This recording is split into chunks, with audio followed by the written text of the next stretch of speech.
नमस्ते प्यारे साथियों, आपका एक बार फिर से स्वागत है कक्षा 8 विषय गणित अध्याय 5 वर्ग और वर्गमूल। साथियों, आज का अपना जो विषय है वो संख्याओं का वर्ग करना और उसके आधार पर प्रश्नावली 5.2 को हल करना होगा। तो जैसा कि यहां दिया हुआ है संख्याओं का वर्ग ज्ञात करना। संख्याओं का वर्ग ज्ञात करने के अंदर हमें एक विशेष फॉर्मेट से इसको हल करने की कोशिश करेंगे, जिसमें आप जानते हो कि a प्लस बी का जो होल स्क्वायर है वो आपके सर्व समीका से ए स्क्वायर प्लस 2ab और प्लस बी स्क्वायर होता है। हमें इस फॉर्मूले का उपयोग किए बिना इस फॉर्मूले की जो फॉर्मेशन मेथड है उसका उपयोग करना है। तो फॉर्मेशन मेथड क्या बोलती है कि a प्लस बी है, इसकी घात 2 है, तो हम इसको 2 बार लिख देंगे a plus B, A plus B. अब क्या करना है, ये a प्लस बी इस पूरे के साथ गुना होगा, तो इस प्रक्रम में अपने पहले इस a को इस पूरे के साथ गुना करवाया जाए। तो यह मैंने a लिख दिया और ये a इस पूरे a प्लस बी के साथ गुना होगा। अगले स्टेप में ये जो b है, ये b इस पीछे वाले पूरे a प्लस बी से गुना होगा। तो इस तर्ज पे हम लोग यहाँ a को a से गुना करके a स्क्वायर, फिर इस a को इस b के साथ गुना करके ab, अगले स्टेप में इस b को इस a के साथ गुना करके ba, और फिर उससे अगले स्टेप में b को b के साथ गुना करके और b स्क्वायर ज्ञात कर लेंगे। फिर इन सबको जोड़ेंगे तो अपने जो ऊपर वाला जो फॉर्मूला है वो सीधा बन जाएगा ए स्क्वायर, और ए बी और बी ए गुणा कर्म विनिमय होता है, तो इस वजह से दोनों बराबर है, तो इनको ए बी मान करके A B plus A B 2ab कर देंगे और ये बी स्क्वायर हो जाएगा। तो जिस तरीके से मैंने ये फॉर्मूला बनाया है, ठीक उसी तरीके से हम प्रत्येक दो संख्याओं के वर्ग को हल करने की कोशिश करेंगे, और वो भी एकदम सिंपल तरीके से। तो चलिए पहले हम एक्सरसाइज के कुछ प्रश्नों के आंसर कर ले इसी मेथड से, जो कि सरल हो सकते हैं। तो चलिए चलते हैं अविलंब अपनी प्रश्नावली में। तो एक्सरसाइज 5.2 का पहला प्रश्न, निम्न संख्याओं का वर्ग ज्ञात कीजिए, जिसमें पहला है हमें 32 का वर्ग ज्ञात करना है। तो 32 का वर्ग ज्ञात करने के लिए साथियों हम 32 का स्क्वायर लिख देंगे। 32 को हम लिख सकते हैं 30 प्लस 2, 30 प्लस 2, और इसकी घात 2 बार है, तो हम इसे 2 बार लिख देंगे, 30 प्लस 2 और 30 प्लस 2। अब क्या करेंगे, आगे वाले इस 30 को इस पीछे वाले पूरे 30 प्लस 2 से गुणा करेंगे। फिर आगे इस 30 को इस पूरे से गुणा करवा दिया, अब इस 2 को इस पूरे से गुणा करेंगे। तो इस 2 को इस पूरे से गुणा करेंगे, तो यहां लिख दिया मैंने प्लस 2, और प्लस 2 पूरा गुणा होगा इस पीछे वाले 30 प्लस 2 से। तो अगले चरण में अपने 30 को 30 से गुणा करेंगे, तो 3 को 3 से गुणा कर दूं, 3 3 से गुणा होके आपके 9 हो जाएंगे, और एक जीरो ये वाला और एक जीरो ये वाला, यहाँ 2 जीरो लग जाएंगे। तो 30 को 30 से गुणा कर दिया 900, फिर ये जो 30 है वो इस 2 से गुणा होके और आपके 60 हो जाएगा, तो यह मैंने लिख दिया 60। फिर अगले चरण में प्लस का प्लस, 2 को 30 से गुणा करोगे, तो 2 को 30 से गुणा करोगे तो भी आपके ये 60 बन जाएंगे, और फिर अंत में 2 को 2 से गुणा करोगे तो 4। तो इस तरीके से ये हो गए अपने 900, 60 और 60 120, 120 और पीछे वाले 4 को जोड़ देवे तो 124, और इन सब को आप एक साथ जोड़ोगे तो 900 और 124 जुड़ के 1024 हो जाएंगे, जो कि अपना आंसर है। उम्मीद है आपको ये समझ में आया होगा। चलिए लगे हाथों हम दूसरे प्रश्न को भी ले लेवे, पर उससे पहले इसके फॉर्मेट को समझ लेवे साथियों। दूसरे प्रश्न में हमें क्या करना है कि एक ऐसी संख्या लेनी है जिसके इकाई के स्थान पर 5 हो, तो वो संख्या है वो a5 के रूप की हो जाएगी। और a5 देखिए आप, a5 जिसमें एक चर है और एक अचर राशि है, इसका हमें वर्ग करना है। तो अचर हो गई 5 और चर हो गया अपने पास a। इसको इसके विस्तार रूप में लिखेंगे तो इकाई के स्थान पर 5 है तो उसको 1 से गुणा कर दिया, और दहाई के स्थान पर अपने a है तो उसको हमने 10 से गुणा कर दिया, और इसकी घात 2 है साथियों, तो मैंने इसको पीछे वाले फॉर्मेट की तरह आपके 2 बार लिख दिया।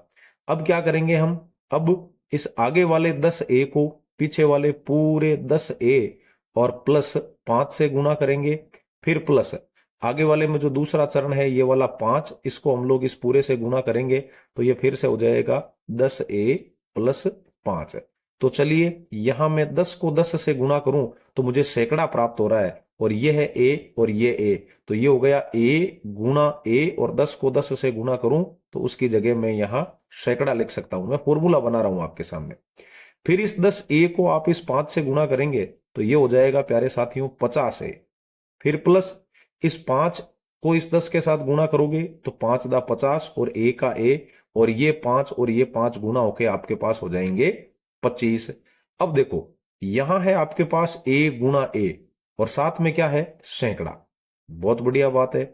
फिर अब यहां देख रहे हो ये 50 जुड़ के 100 हो गए और a का a, मतलब एक बार आप a लिख दो और उस 100 को लिख दो सैकड़ा, और पीछे आपके यहाँ 25 है, कोई बात नहीं। अब देखो सैकड़ा इसमें भी है और सैकड़ा इसमें भी है, a इसमें भी है और a इसमें भी है, तो दोनों में से मैं या तो a कॉमन ले लूं और पीछे यहां पर लिख दूं सैकड़ा।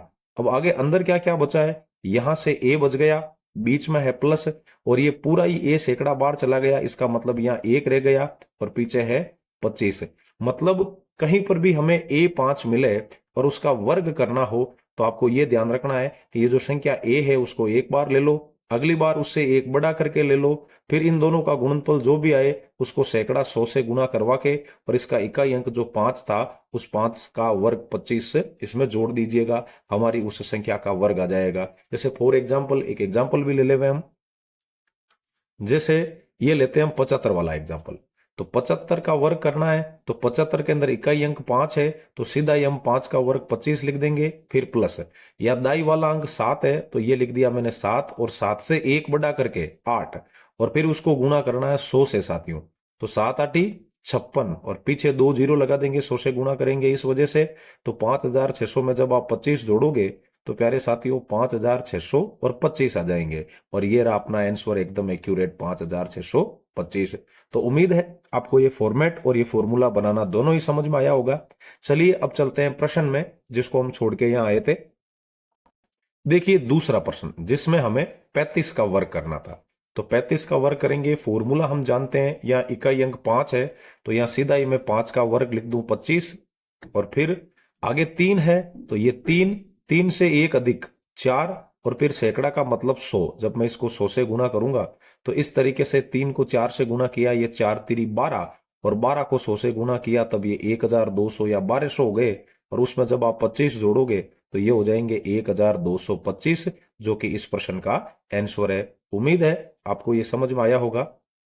चलिए अब देखते हैं तीसरा प्रश्न। तीसरा प्रश्न हमें क्या बोल रहा है, तीसरे प्रश्न में हमें साथियों 86 का वर्ग करना है। तो 86 का वर्ग करोगे, 86 को आप लिख दोगे 80 प्लस 6 और घात 2 है तो इस वजह से मैंने इसको 2 बार लिख दिया।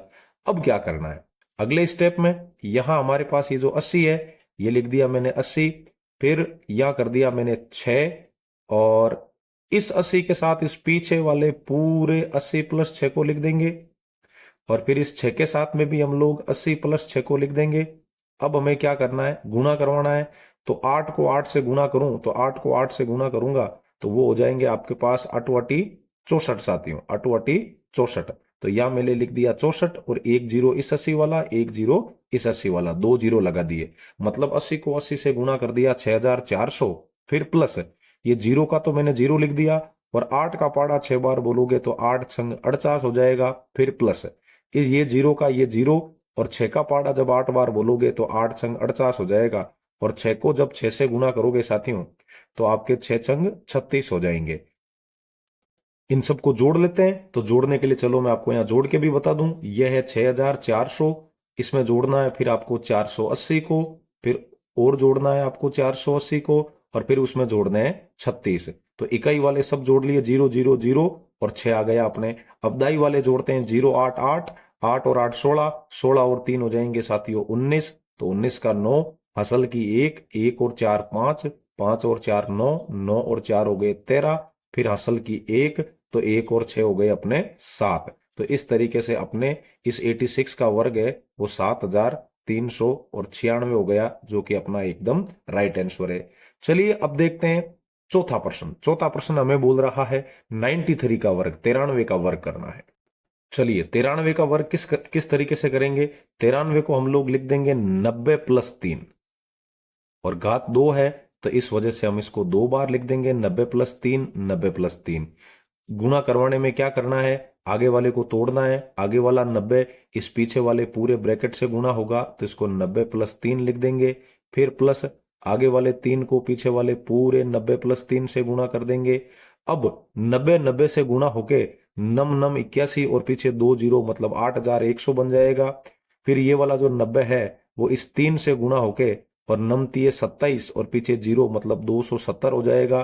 फिर प्लस ये वाला 3 इस 90 से गुणा होके और नम तीय 27 और पीछे जीरो मतलब 270 हो जाएगा। और आखिर में जब आप इस 3 को इस 3 से गुणा करेंगे तो ये 3 तिरी 9 हो जाएगा साथियों। ये 8100, यह है अपने पास 270 साथियों, ये भी हो गए 270 और यह मैंने लिख दिया 9।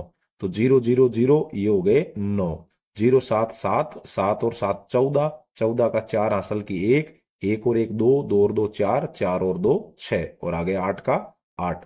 तो इस तरीके से 93 या 93 का जो वर्ग है वो आपके पास 8649 आया है, जो कि अपना एकदम करेक्ट आंसर है। तो इस तरीके से हमने इसका पहला भी कर दिया, दूसरा सवाल भी कर दिया, तीसरा भी हो गया, चौथा भी हो गया। अब देखिए इसका पांचवा, जिसमें हमें 71 का वर्क करना है, तो यहां मैं लिख देता हूं 71 इसके नीचे ही कर दे मैं, या पांचवा 71 या 71 का वर्ग। 71 को आप क्या लिख दोगे, 70 प्लस 1 घात 2 है, तो आप इसे 2 बार लिख देंगे, 70 प्लस 1, 70 प्लस 1। चलिए इसको आगे कंटिन्यू चलने देवें। आगे वाले इस 70 को इस पूरे 70 प्लस 1 से गुणा करेंगे, तो इसको हम लोग लिख देंगे 70 इंटू 70 प्लस 1। तो ये मैंने लिख दिया 70 इंटू 70 प्लस 1। फिर प्लस यहां पर जो 1 दिया हुआ है, इस पूरे को इस 70 प्लस 1 से गुणा करेंगे, तो ये लिख दिया मैंने 1 और ये हो गया आपके 70 प्लस 1। चलिए अब क्या करेंगे, इस 70 को 70 से गुणा करें तो सातों साथी 49 और पीछे 2 जीरो मतलब 4900 बन जाएंगे साथियों। फिर प्लस 70 को 1 से गुणा करोगे इस वाले से, तो 70 एकम 70, तो ये हो गया 70। और फिर आगे ये वाला जो 1 है वो इस 70 से गुणा होके और ये भी 70 बन जाएगा, तो ये लिख दिया हमने 70। और फिर प्लस 1 को 1 से गुणा करोगे साथियों तो 1 ही आएगा, तो इस तरीके से हम यहाँ 1 लिख देंगे। तो ये कुछ इस तरीके से 4900 और 70 हो गए 4970, उसमें 70 जोड़ोगे तो ये 5040 हो जाएंगे, और उसमें 1 जोड़ोगे तो इस तरीके से ये 5041 हो गए। चलिए अब देखते हैं इस पहले प्रश्न का आखिरी प्रश्न, जिसमें हमें 46 का वर्ग करना साथियों। तो 46 का वर्ग है, यही करवा दूं मैं, छेवा हमें वर्ग करना है 46 का। तो चलिए 46 को क्या क्या लिख दोगे आप लोग, 40 प्लस 6 और 2 घात है तो 2 बार कर दोगे 40 प्लस 6। अगले स्टेप में क्या करना है, इस आगे वाले 40 को पीछे वाले पूरे 40 प्लस 6 से गुणा करेंगे साथियों। फिर प्लस आगे वाले कोष्टक में जो 6 था उसको पीछे वाले पूरे 40 प्लस 6 से गुणा करेंगे, और कुछ इस तरीके से आगे वाला 40 है वो ये 40 इस 40 से गुणा होके 1600 बन जाएगा। फिर प्लस 4 का 40 का पाड़ा 6 बार बोलोगे तो 0 का तो 0 और 4 का पाड़ा 6 बार बोला तो 6 चौक 24। फिर प्लस ये वाले 0 का तो 0 और 6 का पाड़ा 4 बार बोला तो 24, और फिर प्लस 6 को 6 से गुणा किया 36। तो इस तरीके से ये 1600 और 200 1800 और 40 हो गए, 40 और 40 80, तो 1800 और 80, और फिर ये 200 हो गए 1980 और 2080। 2080 में जब आप 36 जोड़ोगे तो ये हो जाएंगे आपके 2100 और 16। आप चाहो तो जोड़ भी सकते हो, मैं यहाँ जोड़ के भी बता दूं, ये 1600, फिर आपने इसमें जोड़े 240, फिर आपने उसमें और जोड़े साथियों 240। तो इस तरीके से जब आप इन्हें जोड़ेंगे तो इकाई वाला 0 0 0 और ये 6 का 6, फिर ये 0 4 और 4 8, 8 और 3 11, फिर असल का 1 1 और 6 7, 7 और 2 9, 9 और 2 11, और फिर असल का 1 तो 1 और 1 हो जाएंगे 2। तो इस तरीके से ये 2116 हो गया। तो हमने आसानी से एकदम पहला प्रश्न हल कर दिया। अब देखते हैं इसका दूसरा प्रश्न। दूसरा प्रश्न हमें बोल रहा है साथियों, पाइथागोरस त्रिक ज्ञात कीजिए जिसका एक सदस्य इन चारों में से दिया हुआ है, पहले में 6, दूसरे में 14, तीसरे में 16 और चौथे में 18। तो चलिए देखते हैं पाइथागोरस त्रिक का क्या कॉन्सेप्ट है। पाइथागोरस त्रिक में साथियों, पाइथागोरस त्रिक या बोधाइन त्रिक भी बोल सकते हैं। पाइथागोरस त्रिक या बोधाइन त्रिक ऐसी तीन संख्याओं का जो समूह होता है, जैसे मैं एग्जांपल के तौर पे बता रहा हूं 3 4 और 5 है, तो इनमें छोटी संख्याओं का वर्ग करूं, 3 का वर्ग करूं तो 9 और 4 का वर्ग करूं तो 16, और इन दोनों को जोड़ूं और जो संख्या प्राप्त होवे वो आपके जो तीसरी सबसे बड़ी संख्या के वर्ग के बराबर होनी चाहिए। तो ऐसा जो समूह है वो आपके पाइथागोरस त्रिक समूह कहलाता है। चलिए, जैसा कि यहां दिखाया गया है कि किसी संख्या m इज ग्रेटर देन 1 के लिए, कहने का मतलब जो m है वो 1 से बड़ा हो, m है वो 1 से बड़ा हो, तब तीन संख्याओं का जोड़ा कौन कौन, एक तो 2m और एक m स्क्वायर माइनस 1 और एक m स्क्वायर प्लस 1, ये पाइथागोरस त्रिक बनाएंगे। देखिए कैसे, जैसे मैं इसका वर्ग करूं तो 2m का वर्ग करूं तो 2 दूनी और 4m स्क्वायर आ जाता है साथियों। तो मैं m स्क्वायर माइनस 1 का होल स्क्वायर खोलूंगा तो ये हो जाएंगे आपके m की घात 4 माइनस 2 m की घात 2 और प्लस 1 साथियों। अब जब मैं m स्क्वायर प्लस 1 का होल स्क्वायर खोलूं तो ये होता है m स्क्वायर का स्क्वायर 2 दूनी 4 घात और फिर प्लस 2m स्क्वायर और फिर प्लस 1। साथियों, इन दोनों छोटी संख्याओं को यदि मैं जोड़ूं, इसको और इसको, तो यहां देखिए यहां क्या क्या है, m की घात 4 है, फिर माइनस का 2m स्क्वायर है और फिर प्लस का 1 है। इसमें यदि मैं 4m स्क्वायर जोड़ता हूं तो जोड़ने पे क्या क्या प्राप्त होगा, ये तो m की घात 4, 4m स्क्वायर में से 2m स्क्वायर चला जाएगा जो कि 2m स्क्वायर बचेगा और पीछे 1, ये और ये एकदम सेम है। तो कहने का मतलब क्या हुआ, आपके पास 2m और m स्क्वायर माइनस 1 और m स्क्वायर प्लस 1, ये जो तीनों संख्याएं हैं वो हमेशा आपके लिए पाइथागोरस त्रिक बनाती है।